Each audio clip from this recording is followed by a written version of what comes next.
Well, the ghosts are Orthodox Jews. They're not even going to do anything to sundown on Saturday. I don't understand why they even get that. Why do we even investigate on Friday?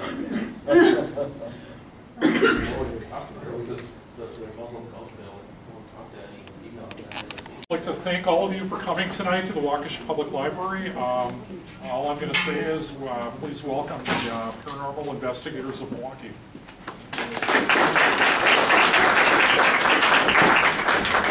Thank you very much for coming tonight, guys. We are the Paranormal Investigators of Milwaukee. My name is Noah Lee. I'm the founder of the Paranormal Investigators of Milwaukee. Just a few things. We're going to go over a presentation here regarding the paranormal and paranormal investigation. At the end, we're going to have a little bit of evidence to play for you guys.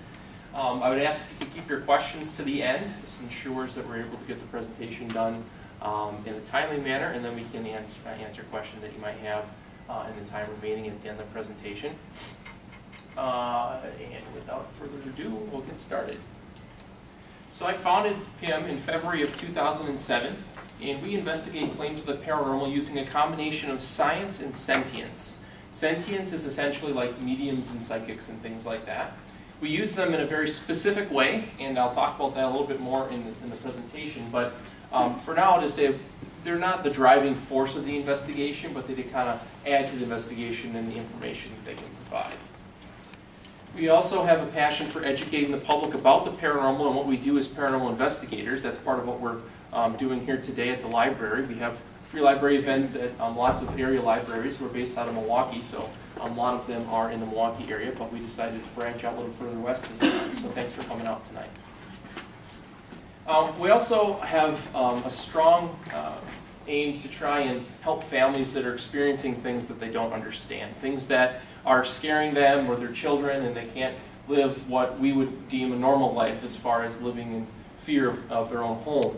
And so when we have those sorts of cases, they take a priority on our docket of cases that we do. So this is a relatively recent photograph of everyone here in the group. I show you this so that you can see that, you know, if you're walking down the street and you saw any one of us, you wouldn't think that we're, hey, that guy does paranormal investigation, unless we happen to be wearing our PIM gear or something like that. We look like average individual people, just like you. We all have day jobs, so we do not do this for a living. We don't get paid for doing the investigations that we do. This is something we do free of charge. So we all work jobs that we, spend 40 to 60 hours a week doing. And I'm a scientist. I have a BA in biology, 2 Masters of Science degrees. I work as a scientist at an institution in Milwaukee. We have retired police officers, hairdressers. People work in printing, pharmacy. So these are all different walks of life that we come from. And we all have kind of interests in this for our own personal reasons. But we all come together as a team to try and meet the goals that PIM has. So, Webster's definition of the paranormal is a word used to describe unusual phenomena or experiences that cannot be explained scientifically. So that's pretty broad. But it includes some of the experiences like hauntings. And hauntings is something that PIM covers exclusively. We don't focus on any other of the things that covered underneath the paranormal definition, except for investigating the hauntings. However, paranormal also does encompass things like UFOs and cryptozoology, which is the study of animals that have been hypothesized to exist but not been confirmed by science. The 2 most famous examples here are Bigfoot and the Loch Ness Monster, of course. So since I told you we focus on hauntings, let me tell you about the different types. So PIM divides hauntings into 4 main types. The first is the residual haunting, and it's commonly described as something like a videotape playing over and over again. It's believed to be either imprinted or trapped energy on an environment due to some event that occurred there in the past. Now, the most defining characteristic of a residual haunting is there is no intelligence or consciousness that is associated with that haunting. So by me being there and asking questions, it's not going to matter. The activity that occurs has no intelligence or anything like that that's going on. The next type of a haunting is called an intelligent haunting, which is kind of the polar opposite of the residual haunting. And as the name implies, there's some intelligence there. There's some consciousness that we can try and interact with while we're doing our investigations. Tests that we can do, experiments we can conduct that we can hope to try and increase the chances that something might interact with us. The third type of a haunting is called a poltergeist haunting. And thanks to Hollywood and TV, we all know poltergeist means noisy ghost in German. That's actually an incorrect translation. It actually means rumble ghost in German. And there actually has nothing to do with ghosts at all whatsoever. Poltergeist activity is caused by something called a human agent. The human agent is usually a female between the ages of 11 and 16. And it's believed that this person is going through some angst in their life during this time period, which is resulting in this activity. And either emotional, psychological, or physical issues are occurring that the person is not dealing with in a healthy manner. And the brain, which is very good at self-preservation, is trying to figure out some way to deal with these things so the person can go on. So this activity is very varied, but it is quite outrageous. Things such as large pieces of furniture being thrown around rooms, pennies materializing out of thin air and raining from the ceiling, people being hit, scratched, poked, and punched, are all things that have been reported during documented poltergeist cases. However, this person who is creating this has no control over it, and they have no idea that they're doing it themselves. The majority of people believe this is caused by something called PK, or psychokinetic activity, which is essentially being able to move objects with your mind. Now again, this person has no idea they're doing it. And in order, when you've kind of identified this as a poltergeist case, what you need to do is to figure out who that human agent is, which is easy enough to do by determining who is present from the family or from the group of individuals involved in this case when activity occurs and who isn't. And once you figure out who that human agent is by kind of the process of elimination, you speak with them and say, we think you might be the cause of this, and once they kind of accept that fact is usually when the activity ceases. Now poltergeist activity is quite amazing, however it is also quite rare. Granted, it's what you hear about most of the time on TV and movies. It's not something that you're going to come across. I've been doing this since 2005. I've never heard of a poltergeist case. I've never come across a poltergeist case. And to my knowledge, there hasn't been one that's been identified for over 30 years. So this is not something that you are going to come across in your everyday lives, or anyone that you know is going to come across in your everyday lives, most likely. And that's what I want to emphasize the most about this. What you see on TV, what the movies are telling you, is not correct. The last type of haunting is called an inhuman haunting. And when I say inhuman haunting, usually people think demonic. Demonic is a type of inhuman haunting, but inhuman just refers to anything that never walked the earth as a human being. So that would include things such as angelic hauntings and animal hauntings, as well as things like elementals, which are like spirits from the earth and fire and water, things that the native cultures believed in. In a sense, demonic hauntings are the one that get the most press. Let's talk about them a little bit. So demonic hauntings, when they occur, are very serious. And if they are happening, that's something that you need to get help for as soon as you possibly can. Now, they look a lot like poltergeist hauntings and the type of activities that occur, except for 2 or 3 main differences that kind of are the hallmarks of what a demonic haunting case might be. Now, that being said, if you try to do a Google search for true demonic hauntings, you're not going to find any. And that's because when there have been any cases where people believe demonic hauntings have been going on, usually religious factions have gotten involved pretty much immediately. Science has never had an opportunity of really investigating a purportedly demonic haunting to try and confirm if these things actually exist or not. Now, when it comes to demonic hauntings, if you think poltergeist hauntings are rare, demonic hauntings are 1,000 times rarer than that. You just don't come across them. And the reason I can say this with some certainty is because if you do searches for demonic hauntings, you don't find them. This is something that the newspapers, the radio stations, the TV shows, they would pick up on this. You would hear about it. I mean, how many movies, how many paranormal activities are they going to make about demonic hauntings to let you know that this is what they know sells? It sells movies, it sells TV shows, evil sells. So if something in real life actually occurred that was something like a demonic haunting, we would know about it because that TV show, that radio show, that newspaper article would get a lot of people reading it, watching it, and listening to it. So the biggest thing, if you pull away anything from this slide, 3 and 4, you're never, ever, probably ever going to come in contact with anything related to it whatsoever, with you or anyone you know. 1 or 2 are still rare. Paranormal activity is rare, but if you do come across it, it is most likely going to be 1 or 2. All right, so now I want to talk about some investigative techniques. I'm going to start with an overview of some broad investigative techniques. Then I'm going to talk to you about how we use science and how I use my scientific training to conduct our investigations. Then I'm going to talk to you about sensitives, mediums, and psychics, how they kind of work or do what they do, and then how they conduct investigations when not combined with scientific members. And then lastly, Gravy is going to talk about the differences between what you see on TV, the TV shows that are out there, and what would happen if we came to your home or business and conducted an investigation there. So, the first type of broad investigative technique is active, and that is people and equipment. So we'll go into a location, and that would be for haunting types 2, 3, and 4. We would go into our location, we would set up the equipment in areas where there have been reports of activity, and then we would stay in the area and ask questions, conduct experiments, use trigger objects or objects that we think might be familiar to whatever spirit or entity might be there, and make it more apt to interact with us in an attempt to try and increase our chances of capturing evidence of the activity that has been reported there. Now, there are two main types of active investigation. The first is a respectful investigation, basically is showing respect to the dead. Treating anything that might be there like your 80-year-old grandmother. You don't want to upset them. You don't want them to make them mad or sad. You want to treat them very sweetly so that, out of the goodness of their heart, they're going to answer your questions or comply with the results or with the questions that you're asking them to do or the events you're asking them to do for you.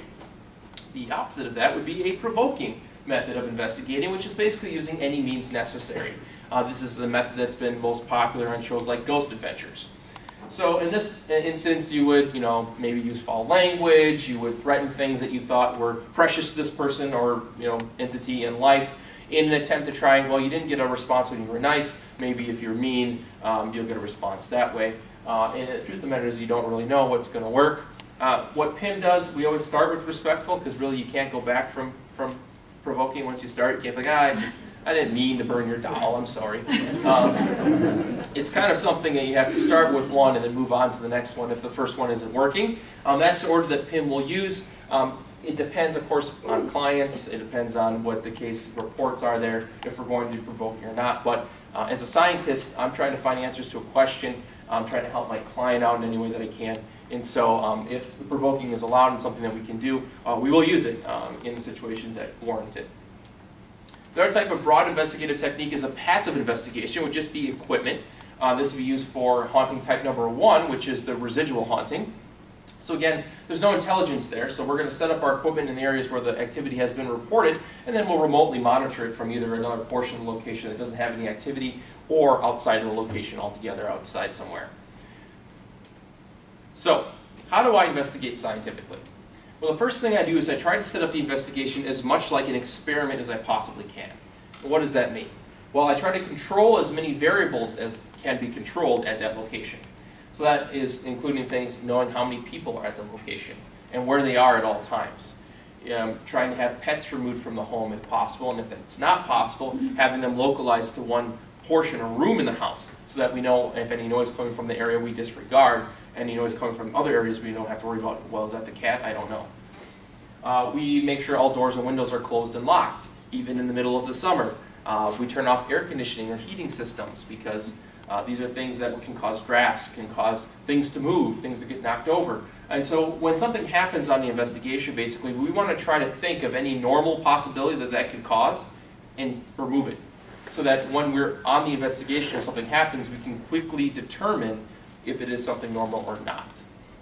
So by thinking about these things ahead of time, we have a much better chance of trying to capture the very transient nature of paranormal activity. And being on our toes and doing things like this allows us to do that. Now we use quite a bit of specialized equipment. This is a very small sampling of the equipment that we use on our investigations. The majority of it has been borrowed from other disciplines. Very few pieces of equipment up here was made specifically for paranormal investigation. A lot of what we do, again, is evidence gathering. So we have infrared video cameras, which can see in the dark, basically, using light that we can't see with our eyes. And then very high quality digital voice recorders to try and record the audio environment that we're in at all times.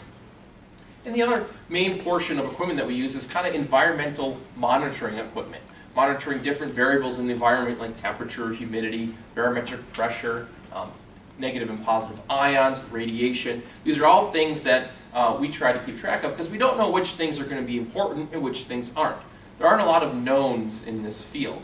And so we try our best to try and measure and keep track of as many different things as possible, because when that transient paranormal activity occurs, maybe there will be a difference in one of those variables that if we are not ready in measuring, we might miss it. And that might be a very important finding. So that's why we do it. Recordable evidence is absolutely paramount to the investigations that we do.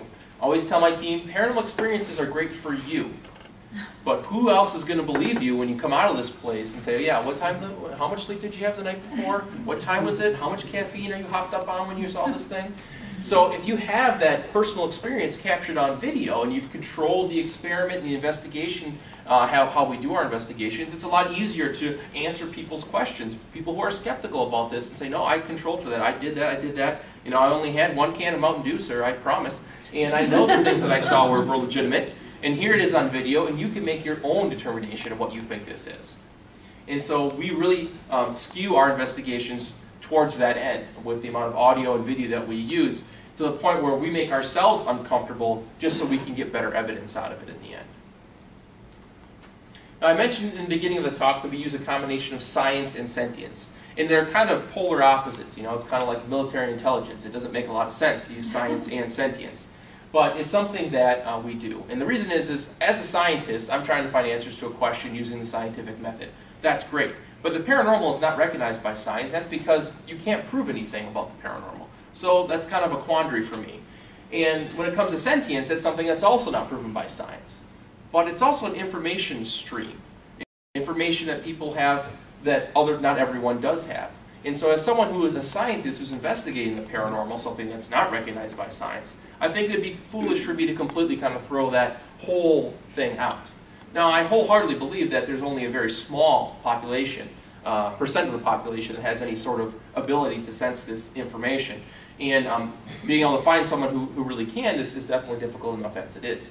But those people who are able to do it, who are able to tap into some sort of information source that everyone's privy to, I think it's silly to not try and tap into that during the investigation. With that being said, we're all human, we're all fallible, and this information is being given to this individual in some unknown manner. And so you have to rely on this person completely in that they are telling you the truth, but they're not making a mistake. And so spending the whole time spending your investigation based on the information that some medium has given you, I think would be a waste of time, because you don't know if that person's right or wrong. So we use a combination of historical information that we have at the location, claims from the client that we have, and then any information that we get from a medium as well. And we'll use all of those things during the investigation in the attempts that we're spreading our net wide enough that maybe 1 or 2 of these things are wrong, but if we use everything, 1 might be right. So it doesn't drive the investigation, it's another tool in the toolbox, as I say. All right, so what does it mean to be sensitive or psychic or medium? Well, I've been told there's 3 basically flavors of mediums. The first type is called a clairvoyant, and that means clear seeing. This has been described to me as being able to either physically see with your eyes in a room something that other people can't see, or in your mind's eye, like you're remembering a memory or something like that, an image that is being, you believe, as a sensitive, given to you by some outside source. Again, in this situation, you have to be able to divide your thoughts and memories away from this other source. And so this is where the error, as scientists put it, come in. How do you know for sure that you were thinking about an old lady that is independent from the fact that it's your grandma's birthday next week?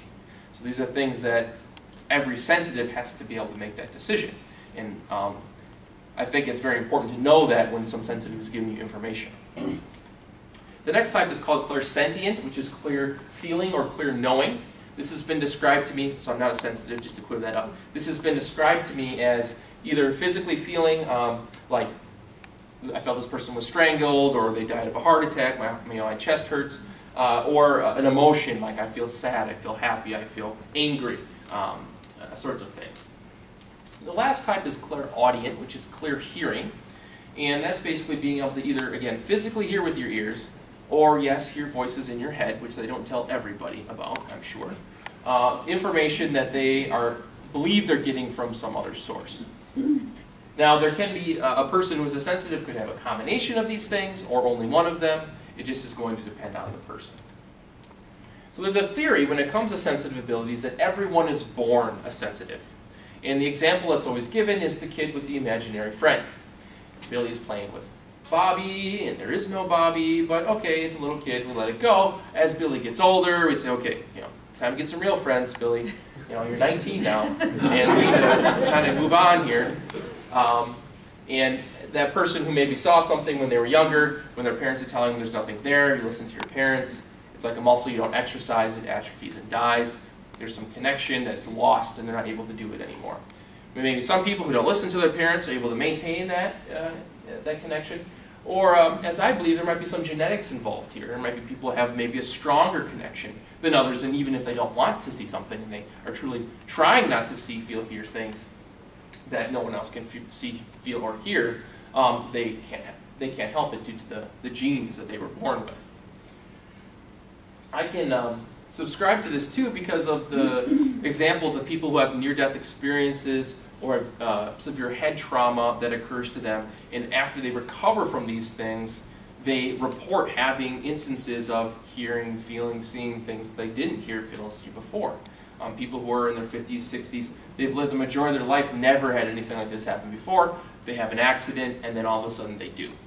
So this again points to something in the brain, something in the mind that was awakened, or some connection that was created that maybe was there before and was lost, or maybe was never there, but due to the traumatic injury that occurred, it was created to help the person survive.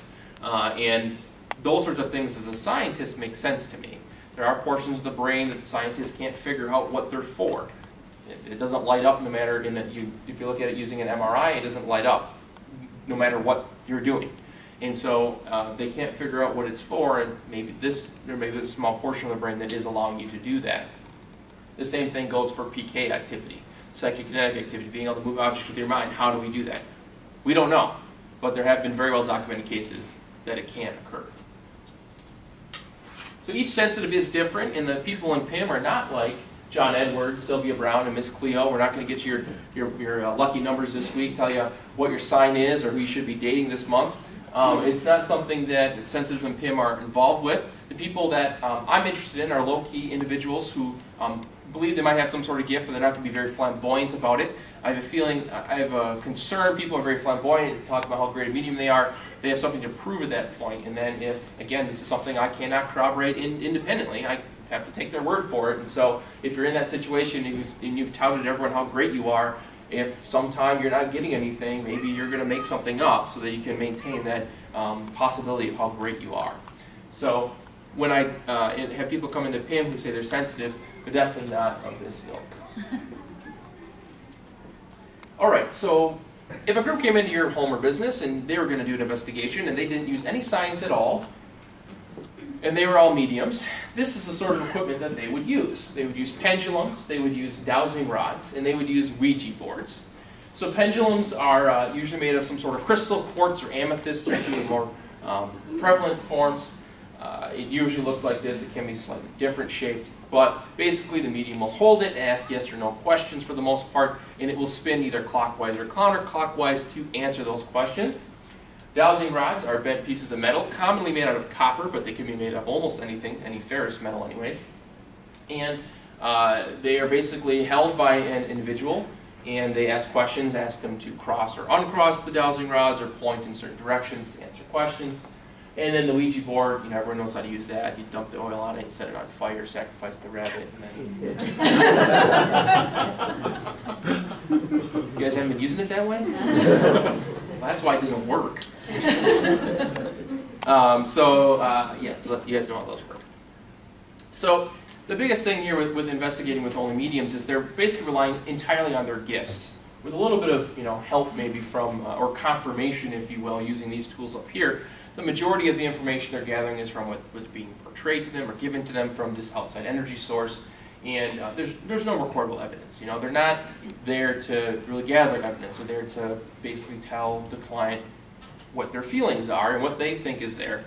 And the only unfortunate thing about this is sometimes clients will take what a medium says over what someone who's going to use more tangible means to try to figure what's going on, and they'll take what a medium says above that person. And it's, as a scientist, slightly frustrating because you get very irrational things like a medium will say, don't ever bring a Ouija board in this house because it's going to open up a portal to hell. And we've heard this more than once. We've been told very explicitly, don't bring a Ouija board in here. A Ouija board's not something that we use. But I see something like that as a challenge. It's like, well, there's going to be a portal to hell if I bring something in here? Really? I mean, I've never heard of that before, so what if it's true? So I'll bring a Ouija board in, because really I don't think it's true. And I'll bring it in, unbeknownst to the client, and I won't use it, but it'll just be physically on the property, which I was told not to do. And at the end of the investigation, when no portals to hell opened up and nobody died, I will show them and say, look, you know, I know you said that you do want me to bring this on here, and I apologize, I did anyways, but because I wanted to show you that having a piece of cardboard and a piece of plastic on your property that happens to be in a, you know, a little bit of things printed on it in a particular shape is not going to do anything. And I don't want people to be kind of stopped by that fear that was put into them by, essentially, by a medium. And so that's why we have these sorts of things. So I don't know if anyone here is a medium, and I'm not here to medium bash, but as a scientist and as someone who does this very seriously, it's important that we're able to open ourselves to all possibilities. And a lot of times we get pigeonholed by what some medium from a year ago has said to a client, whereas there's really no founding for it. Another common thing is to say there's demons in the house, which again, it's just not true. So, but if you have a medium group come into your house, this is the sort of thing that you can expect. All right, now Gravy's going to tell you the difference between what you see on TV from all those great shows and what we would do if we came into your home or business and did an investigation. Do you want to click for you? No, that's right. I can do it. Fall under my category I like to call Ghost Hunters Mania. The reason why I say this is because Ghost Hunters have brought what we do more mainstream. It made it more acceptable for us to talk about what we do. Made it more acceptable for people to have their own personal stories, come out and tell people their stories without getting shunned or turned away or laughed at. Now, you know, at work, everybody likes me now because of Ghost Hunters. Because now they all come up to me, they talk to me. I'm not the outcast, and I'm some paranormal investigator. They always have stories to tell me or pictures to show me and stuff like that. But you can't always believe what you see on TV. Some of the things that you see on TV that we do, you see the question asking, the walking around doing experiments, putting out some of our equipment, cameras, meters, and trying to get an idea of, you know, some of the readings of the environment and trying to catch evidence, obviously. But some of the stuff you don't see is the lengthy process of a full investigation. Ghost Hunters is an hour long. Maybe you'll catch the Halloween episode where they'll show, you know, 6 hours of live television. But what you don't see is you don't see the length of time that it takes to set up. You'll see maybe 30-second clip on Ghost Hunters, 30 seconds to set up their equipment. You'll get a quick 30-second blip about the history of the place.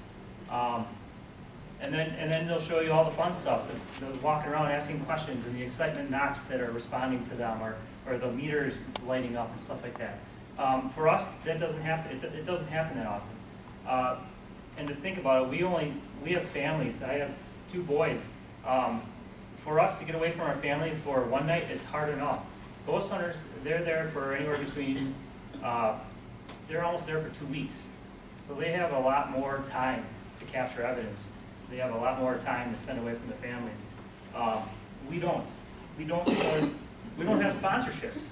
We don't get paid to be away from our families. So for me to go and tell my wife that, hey, I'm going away for a week to investigate a place, she'd be like, wait, no, you're not. You gotta provide for the family. So I only get 1 or 2 nights a week to get away. So if there's anybody here that has some fat money stacks that we're willing to throw our way, we're willing to take donations and stuff.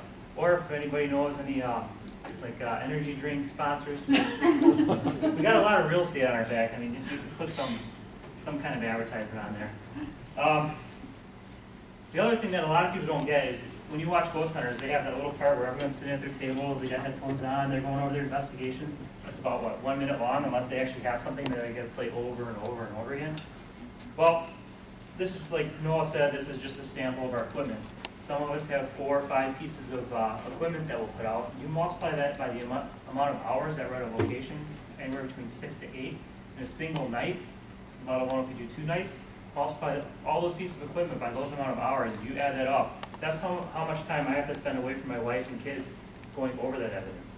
So just to do a little bit of math, 4 hours, four voice recorders on 8 hours of equipment, that's 32 hours. That's more than a day's worth of sitting with earphones in my head. Hey Dad, can we go play baseball? No, gotta get through my evidence. They don't even listen to me now anyways.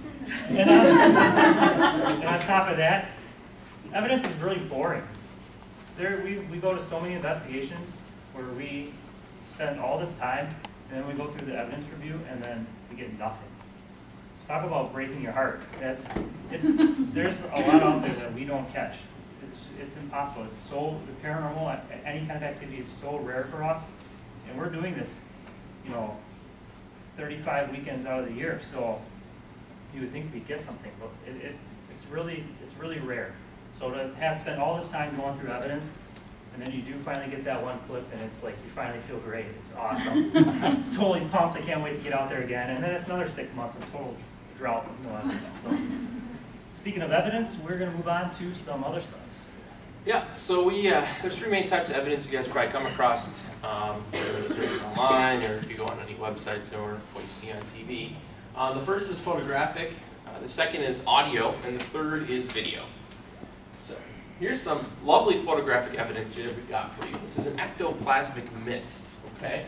And if you look very closely at this ectoplasmic mist, you can see 2 eyes, you can see a nose, there's a mouth here, and you can see a little jawline, and there's kind of a skeletal-looking head here that is captured in this photo. So it's a very interesting ectoplasmic mist with some sort of face in it. But if you actually look at the entire picture, you can see it's just somebody's breath on a cold day. That sucks. All right. Well, we'll go this one. This moving orb. All right. Moving orb is very interesting to capture on film, and this one is white. So we know by having a white moving orb that this spirit is looking out for you. It has good intentions. It doesn't want to harm you. Make sure your tires aren't flat when you go out there after the talk today. And so it's very good to capture this moving orb, but oh, it's just a field full of bugs. So why am I showing you this fake photographic paranormal evidence? Pim doesn't think there is such a thing as photographic evidence of the paranormal. There's just too many other things that things captured in photographs can be. There's microscopic things floating in the air all the time. If you look up at the projector right there, you can see some things floating by the light of the projector to illustrate that fact. There's just many other things that are captured in photographs can be. They're fractions of a second in time. Now, how many of you guys used to buy film and load a film camera and then have it developed? How many here did that? Right? So you had, what, 24, maybe 36 if you sprung for the fat roll, right? And you took those things very preciously because you know you had to develop every single one of those pictures, all 36.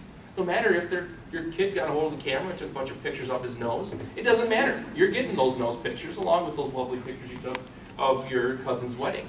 And so that made you take very careful pictures, right? Nowadays, what do we have? Digital. Records to a SD card. You take 1,000 pictures on one outing, right? So maybe we're not paying as close to attention of what pictures we're taking because we can just go through them later and delete the ones we don't want and print the ones we do want for 9 cents a piece at Walmart. So that means that people are not paying as close attention to the pictures that they're taking. Things might be in frame that they're not realizing. They don't go over them right away. Maybe they take 2 weeks before they go through those pictures and figure out which ones they want to print and which ones they don't. And they don't remember the exact conditions under which the picture was taken. And a percentage of the population is going to look at some weird picture that they took. They don't remember exactly what conditions it was underneath. And they're going to call it paranormal. They're going to call this paranormal. They're going to say this is a field full of orbs. There's spirits everywhere. And that's because they don't remember. And so that's why for us it's very difficult for us to say anything photographic is going to be evidence of the paranormal. Even if you have a full body apparition captured on film, it's not evidence of the paranormal. It has to be combined with something else. No one piece of evidence stands alone. We use visible photography in a different way. We do something called baseline pictures, which is basically taking photos of all the areas we're going to investigate before we investigate, in case something happens and we don't happen to have a camera in that area. And so we can at least figure out where something started if it was moved. And that's how we use this photography. But that's it. You'll never hear the word flash on our investigations at all, because we don't do it. Okay, Now, I'm going to show you the very best video evidence that I have ever captured on all the investigations that I've done. So if anyone here is pregnant or has a heart condition, you might want to look away. I don't want any early births or any coronaries, okay? I've done a lot of library events, no one's died yet. Okay, ready?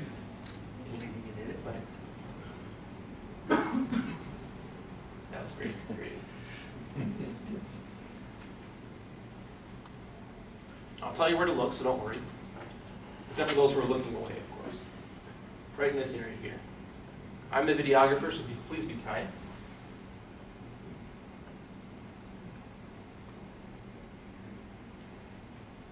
Could you see anything? Yeah. What'd you say? A hair. Yeah. Oh, that hair? I don't allow that in my presentations. Looks like a piece of hair, huh? Okay, play again. Let me talk to you a little bit about this. So, I am in a basement. It is winter. I'm shooting from a climate-controlled portion of the basement, or a heated portion of the basement, into an unclimate-controlled portion of the basement in there.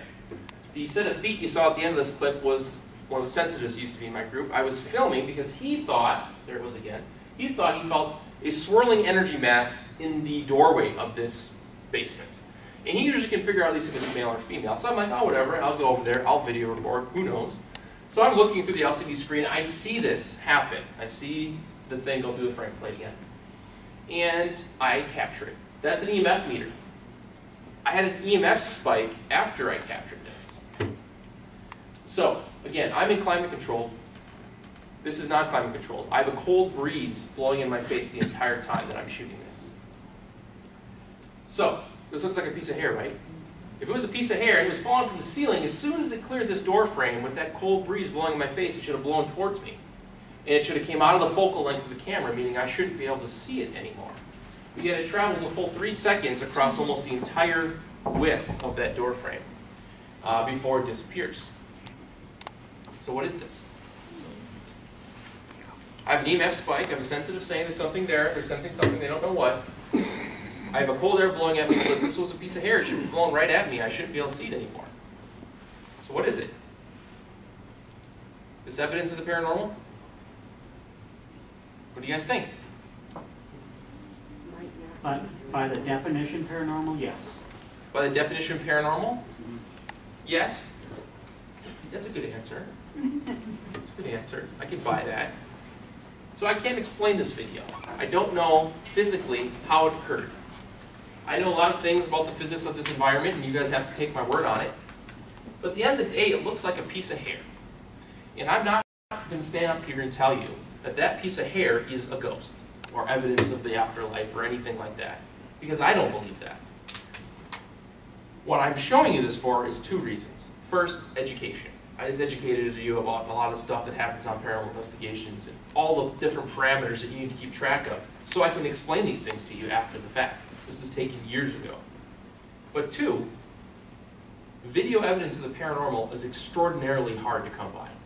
Although if you do a Google search for it, you'll find all sorts of videos out there.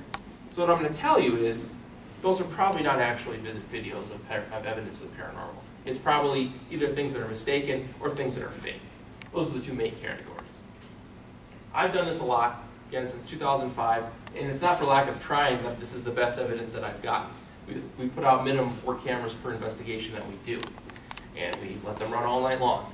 So it's not because we're not doing video or trying to capture video evidence that we don't get it. It's just very hard to get. It's very hard to get. Now, audio evidence, on the other hand, is much easier to get, and it's kind of the bread and butter of the investigations that we do.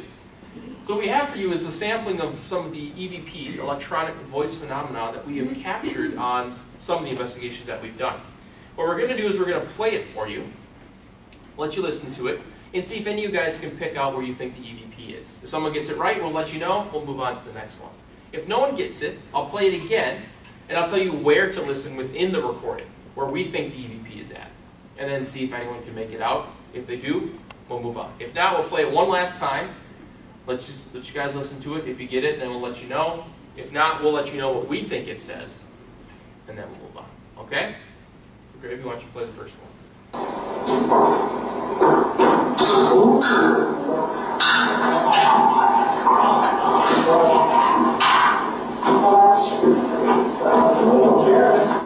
Just raise your hand if you think you know what it says.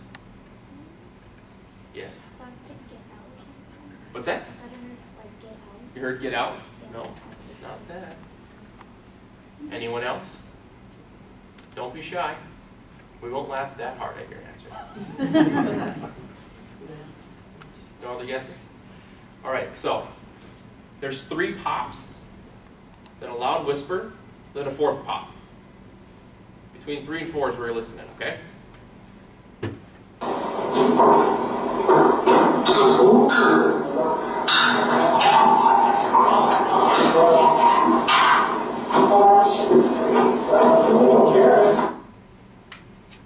Yes? They're coming for me? They're coming for me. No. Yes? Get back. Get what? Get back. Get back. Closer, but no. Yes? Get away from me? Get away from me? No. Get out. No. Yes? Get closer. Get closer? No. Anyone else? Another guess? Towards me? Come towards me?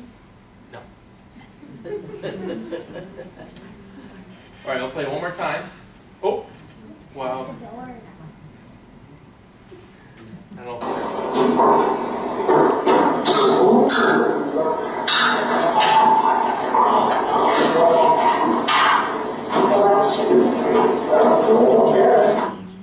There's a quiet. Hands? Any guesses? Get back. Lots of people here get back. It's not get back. It's a whole sentence. Sounded like no one here. No one cares. Not what we think it is. This is what we think it says. Any other guesses? Last chance. Oh, the trip to Aruba goes to nobody. This is what we think it says. Play, baby.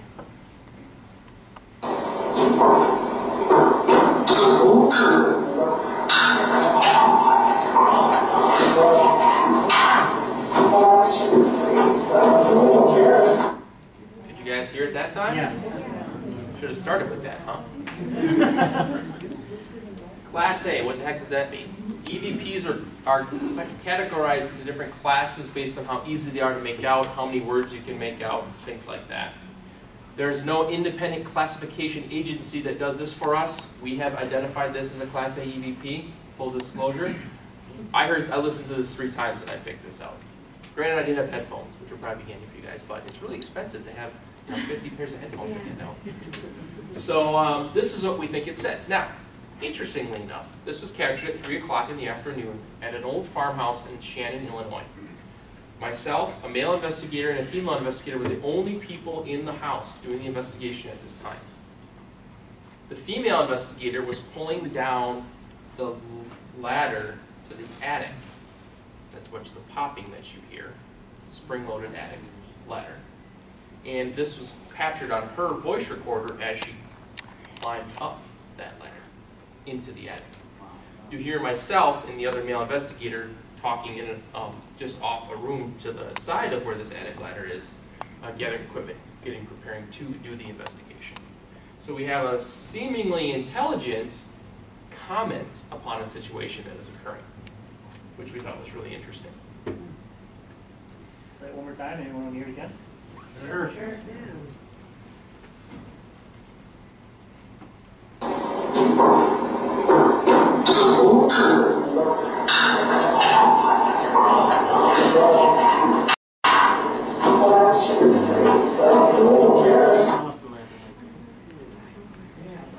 Okay, so this next one's a little louder, so I apologize for that, but here we go.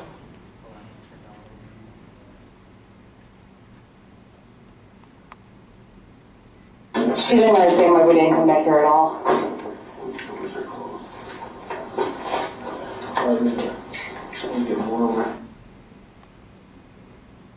Any guesses? Right after she talked, Mm-hmm. something about windows closed or something like that.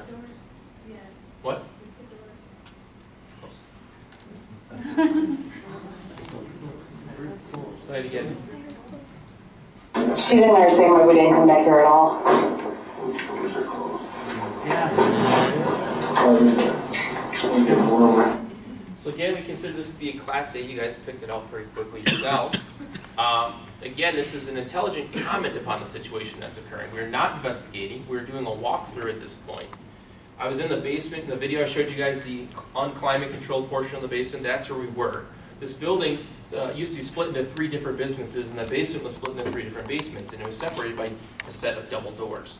We were standing in front of those double doors that were in fact closed when this was captured. So another intelligent comment upon the situation that's going on that we captured. So this next one, I want you to listen very, very closely to, okay?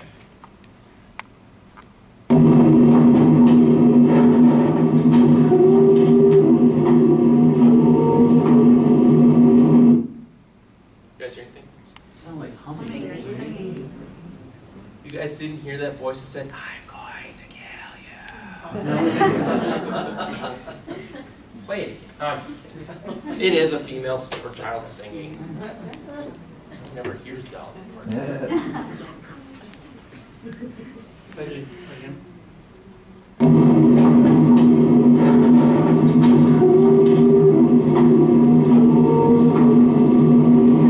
So this is in the basement of the same location that the first one was captured at. You hear us creaking. The creaking you hear is us walking around the first floor. This recorder's in the basement. Started recording before we actually started investigating. No one was in the basement. We captured this. All right, so this next one really is quiet. I should probably turn the sound back up. You really do need to listen very carefully. And play.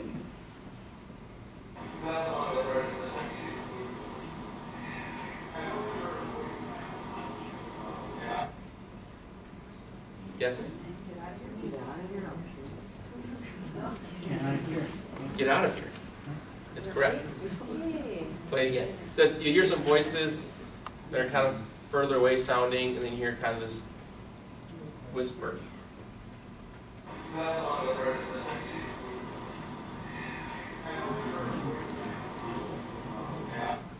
You guys hear it?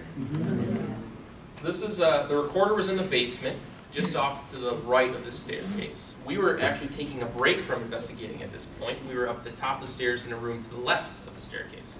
So that's why you can hear us talking. But you can tell by how much closer the whispered voice sounds to our voices, that it's definitely something different. Now, we knew for certain that there was no one down in the basement because there was only one way in and one out, and we were sitting right outside of it.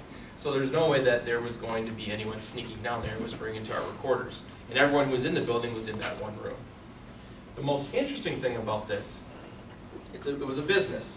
And there were some women who worked down there, and they had reported seeing the apparition of a male, hearing their names called, and hearing a male voice say, "Get out." So this is the only time we've ever actually corroborated claims of activity through evidence. And this is also the only piece of evidence we have that actually says "get out" in any way, shape, or form. Lots of people think we get that a lot. I know it's because it's Brady's on most of the investigations, but people say "get out," but the ghosts don't. So it's not something we capture very often, but it's we like this clip. It's a really cool clip. So the last one is different from the rest. So I'll play it for you guys, see if you can hear it, and then we'll try to figure out why it's different. Go ahead.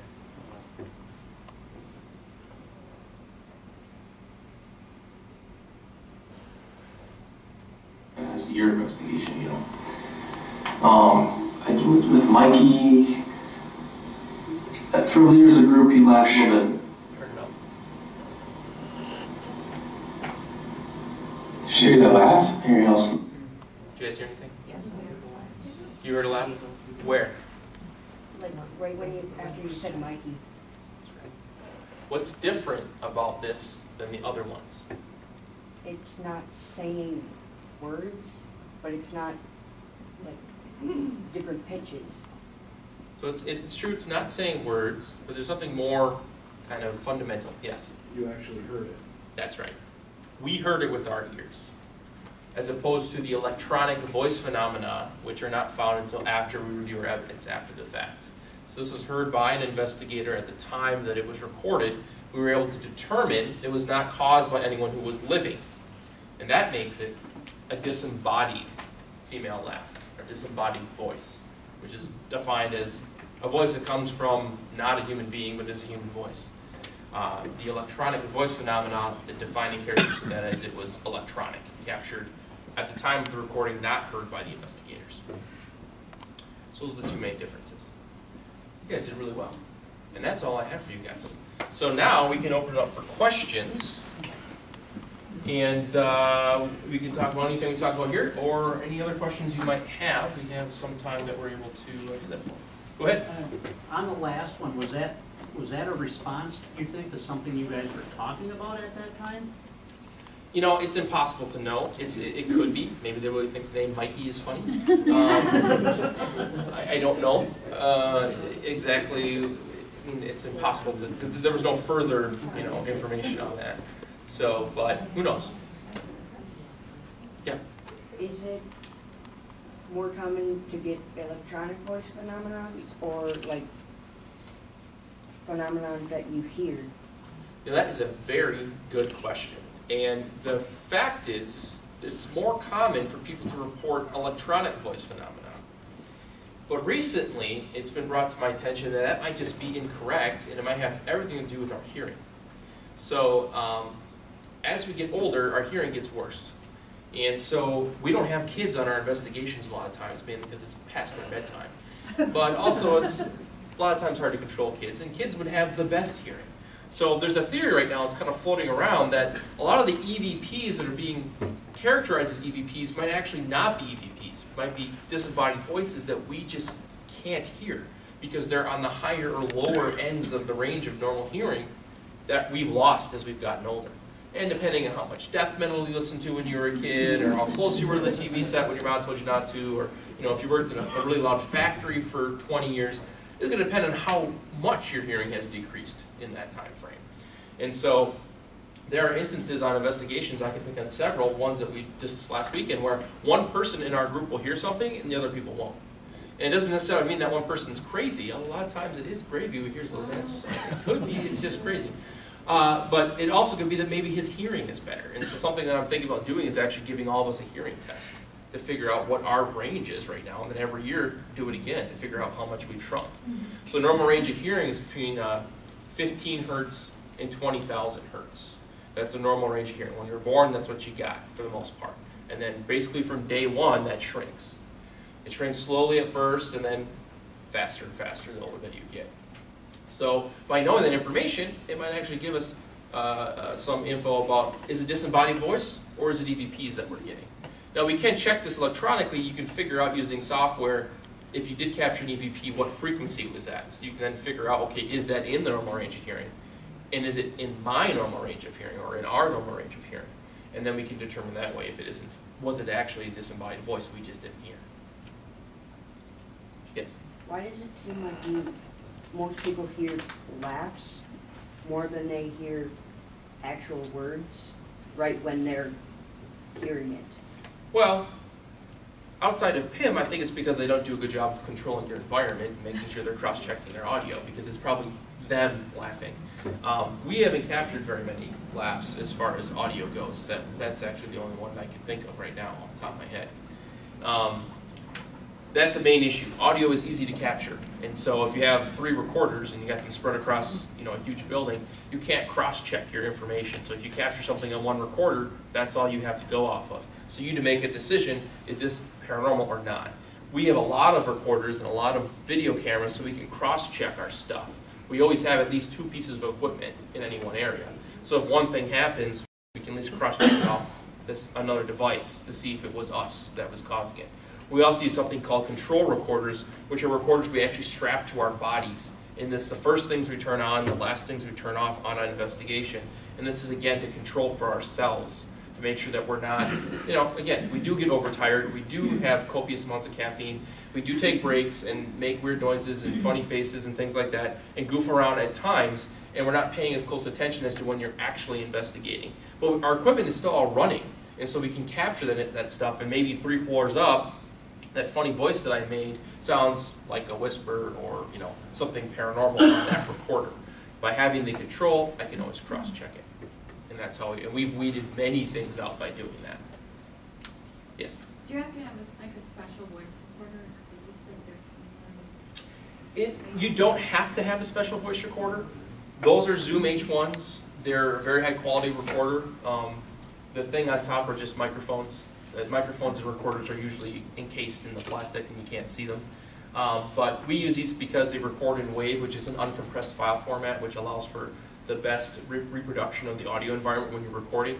MP3, WAV, I'm sorry, WMA, they are compressed formats, and so they remove frequencies from the recording before it stores it, and so it makes a lower quality recording. And so when we're doing this, we're listening for such small differences and things like that. And like I said, in contaminating your own environment, if you have a low quality recording or a low quality recorder, one noise can sound completely different on that recording than when you listen to it yourself or on our recorder altogether. So these recorders that we have are specific because we know they're going to give us good audio. But any recorder really will do. A lot of musicians use those type of recorders. Really, really high quality.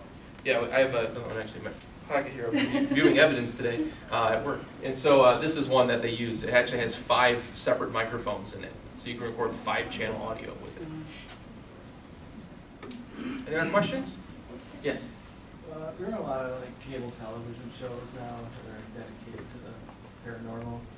Do you have any opinion on those shows, and do you think they help to lend credibility to what you do, or do you think they hurt your credibility, or do you have any opinion? Both. Without the shows, as Gravy talked about in the presentation, you guys probably wouldn't be here, or at least a lot of you probably wouldn't be here. In fact, we probably wouldn't even got permission from the library to come here and give a talk. So without having that sort of pull from having those cable shows, it allows us to have more opportunities like this to get out into the public and the community and let us know that we're here. It also opens up doors for investigations. People will see it as is it an acceptable thing to do to have somebody come in and do an investigation of their home or business, whereas before in the 80s it was kind of like a hush-hush thing and it wasn't something that was talked about. Yes, very taboo. That being said, the majority of the shows are pretty much garbage. They only show you what the fun stuff is, and a lot of people who get into this think that's what it all is, but it isn't. It isn't. A lot of it is boring and the tedious stuff that you have to do in order to pull out, the clips that we've showed you. It's very easy, like I said, to create your own evidence, and if you're not careful, you can get some really great EVPs. If you have a group that gets 30 EVPs when they go out, that's a red flag. That just doesn't happen. But as far as the shows go, like I said, it's a double-edged sword.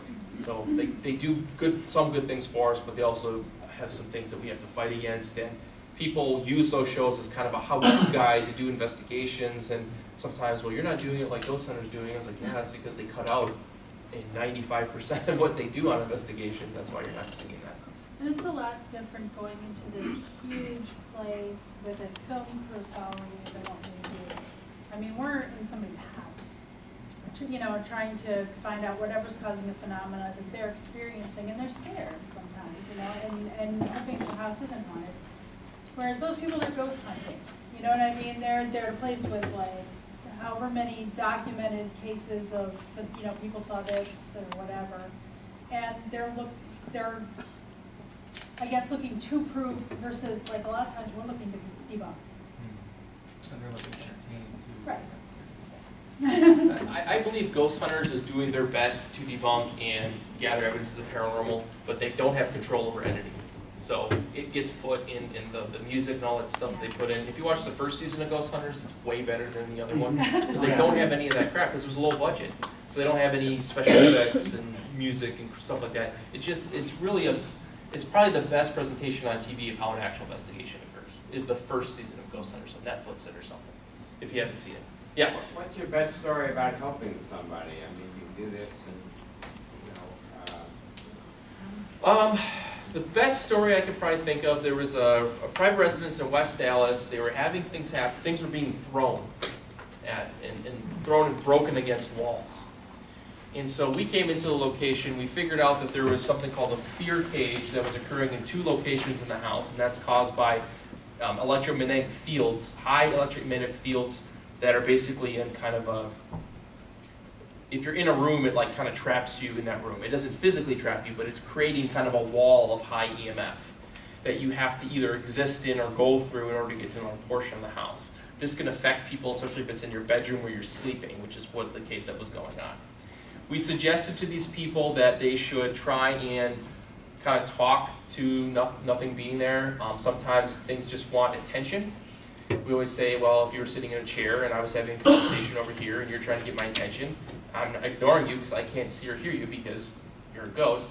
You don't maybe understand that or care, and so you're trying to get my attention, I'm not doing anything. So you come and you stand right here and you're trying to get my attention, you're not doing anything. Finally, you take this thing and you throw it across the room. I noticed that. But the other two things that you did, I didn't notice. And so I think there's something violent here because they just took something and whipped it across the room. So in this case, that was happening in this family's house. We told them to talk to yourselves, basically, and the activity stopped, and they were able to go on with their normal life. In that same location, using our EMF meters, there was the father was having unexplained seizures, medically unexplained. Had been to many neurologists, CAT scans, CT scans, could not figure out why he was having these seizures. His clock radio next to his bed was off the charts EMF, and so we had to move it to a nightstand that was across the room, so the EMF field wasn't affecting him, and his seizures stopped. So this is probably the best instance that I can think of where we've helped somebody out. What a lot of people don't realize is a lot of clock radios give off really high EMF. Where do we sleep with clock radios? Right next to our heads. So a lot of people experience things at night, but they don't realize what they're experiencing is just that clock radio giving them EMF and just messing with their minds. So if you're experiencing stuff and it's usually at night, I mean, there's other explanations, but first thing, try taking the clock radio and put it somewhere else and see if that kind of stops, because that'll really mess with you. It also prevents you from hitting the snooze button, so you can work on it. Yes? What about as far as pets? Can they sense Pets can sense a lot of things that we can't sense, including varmints that are in your walls and things that your neighbor's doing that you can't hear. So yes, pets can sense things that we can't sense, but it doesn't mean that they're sensing something that's paranormal. Now, does that mean that it can't sense something that's paranormal? I have no idea. But I haven't found any case studies showing this dog that pointed out where all the ghosts were in somebody's house or something like that. So it's very difficult for me to say that, yes, they can do something. Because you'd have to rule out all the other normal explanations that a dog or cat, which are the two most common pets, are that they can hear or see that we can't hear or see. You have to rule those things out first before you can say that, well, it might be something paranormal. Because they can hear things that happen, blocks away, and you would have no idea about it, and that's why they're staring at the corner of the wall, and not because, there's something there physically in the corner of the wall that you can't see. And that's always a difficulty with that. And are you saying that, are you saying that you do not believe in pictures? Is that what you said? Am I saying I don't believe in pictures? I'm saying that evidence of the paranormal captured on photographs is very difficult, because I'm going to ask a bunch of questions that usually the person who took the picture don't have the answers to about environmental conditions and things like that, because usually the picture was taken, again, when you're not paying as close attention. And so when it happens, you don't remember everything that went on. Even if you do, there are things in the environment that can create so many things within a photograph that usually I can look at the picture and come up with 2 or 3 explanations for it right away. Now, it doesn't mean I can always explain it. But just because I can't explain it doesn't mean it's paranormal. You know what I mean? Just because I can't explain it, I don't know everything, and so there could be things about the camera or something that I am not able, that I don't know about, that I can't tell you about. So We're happy to look at it. we look at lots of them. People email them to us all the We'll give you time. an honest answer, so don't be disappointed if we think something else. Yeah, we'll tell you exactly what we think, and we're going to give you logical explanations if we can find them. Pictures are always so hard. Yes? Can you talk about orbs? Dust, you mean? Mold spores? That's what they are. There are no orbs? Orbs. That is a complete truth. Orbs are technically balls of energy. All right? Anything that's made out of energy can give off balls of energy, technically. So there are such a things as orbs. I shouldn't say that. Orbs do not equal spirits or ghosts or dead people. That's the point I guess I want to make. Even if you see an orb with your own eyes that's self-luminescent, that doesn't mean that it's a spirit of a dead person. It could just mean that your power line just gave that off, or you gave it off, or your TV gave it off. There's lots of things that can give them off. Have you ever heard of ball lightning? So ball lightning was a phenomenon that has been around for years that science wasn't able to figure out until they recreated it in the lab a couple years ago. So ball lightning is essentially a big orb, if you think about it. It's, you know, it's like beach ball size, basketball size orb.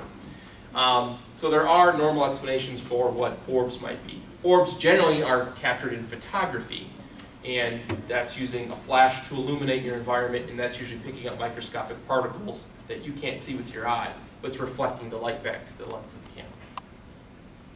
Yes? So when you go to homes, private residences, you get activity if you have anything documented. For the homeowners, do you do any cleansings? Do you remove the negative energies out of there? Do you have anybody in your group that does that? So, because PIM's stance on the paranormal is we don't know what it is. We don't claim that we can get rid of something that we don't know what it is. Because how am I to say that if I burn sage in somebody's home, that that is going to make anything leave if we don't know what that thing is that is causing the activity to occur? And so we don't claim to be able to remove anything. What we do when we do in our investigations, we debunk as much as we can to find normal explanations for it, any activity, because usually it's something we can come up with for an explanation for. If we can't debunk it, then we set up our code and we try to capture evidence of that activity occurring. So that we can then have something that we can review over and over and over again to see if we can maybe figure out by having it in our hands what it might be. But we don't claim we can get rid of things because I don't personally think that anything that people are doing is doing anything. If people are adamant about it, we can do it. We have the ability to do it. I'd rather do it for them than have them, you know, there's people in the city that are charging $200 to have them come and sage your house. It's ridiculous. Personally, I don't think it does anything. I think there's a psychological effect to it. I think people feel better when it's done because they believe, if they believe that it's supposed to do something. But if I had a haunted house and someone said they wanted to sage it, I wouldn't believe that it was going to do anything, and so then chances are the activity wouldn't change when they did it for me. There's also a possibility that it could make things worse, and we're actually dealing with a case right now where a group came in, they said there was demons there, that they saged the house, which I don't know how sage equals demons remover, but I didn't see that on the bundle when I bought it. But they did the saging, and the activity got worse. So this is a prime example of we don't know what it is, and by taking sage and cleansing your house doesn't necessarily mean it's going to get rid of anything. I will say though that a lot of people report that things got quieter, and I think that's a psychological placebo almost sort of effect where people believe something was done to make things better. Noises that they maybe would have attributed, or things that they maybe would have attributed to paranormal activity, they're now going to say, oh no, that can't be. They cleanse the house, there's nothing here anymore, that's just the pipes making noise, or they make up another excuse for the same activity that before they would have attributed to being paranormal. Does that make sense? No, So yeah, that's fine. it's something that we don't claim to do, but again, if someone's very adamant about wanting to be done, we do have the means to do it if we need to.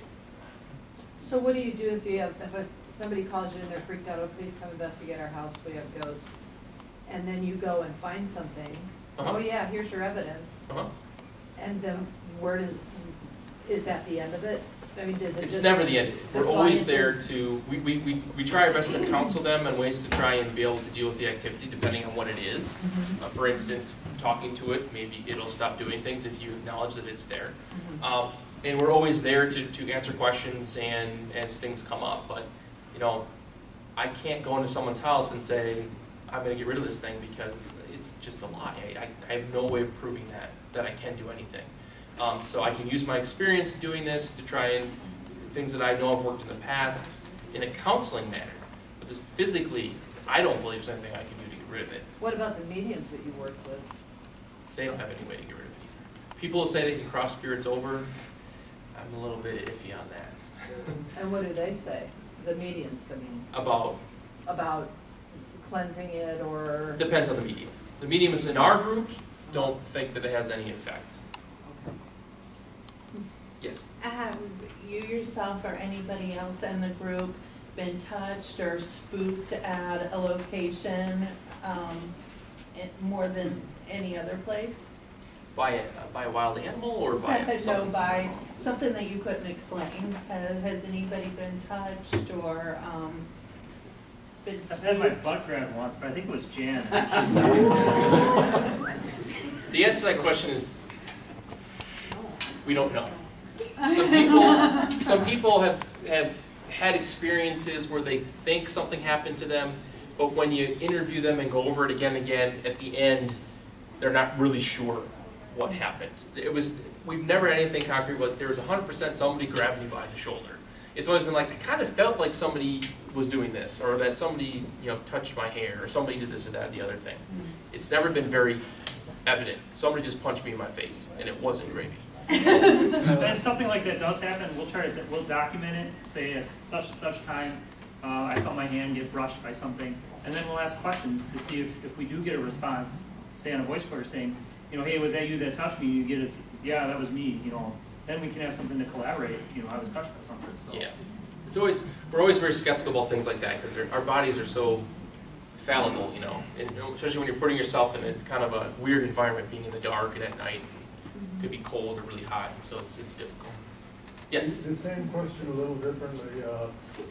This is sort of subjective and not really scientific, but since you have been doing this for some time now, have there been any instances where you have felt uncomfortable or where you have felt ill at ease or particularly unusually out of sorts? Not myself personally on an investigation. I firmly believe that there's nothing out there that can hurt me, and so that allows me to charge ahead. But other people I know in the group have been in situations where they needed to remove themselves from the situation because they felt uncomfortable about what they were feeling or what was going on, and so that has happened. So, but there's always a psychological that goes on here. We've all grown up with the horror movies and the ghost stories and things like that. And those things do creep into your mind. You're in a haunted house. It is pitch dark. I cannot see my hand in front of my face. If something was charging at me right now, I would have no clue until it was right on top of me.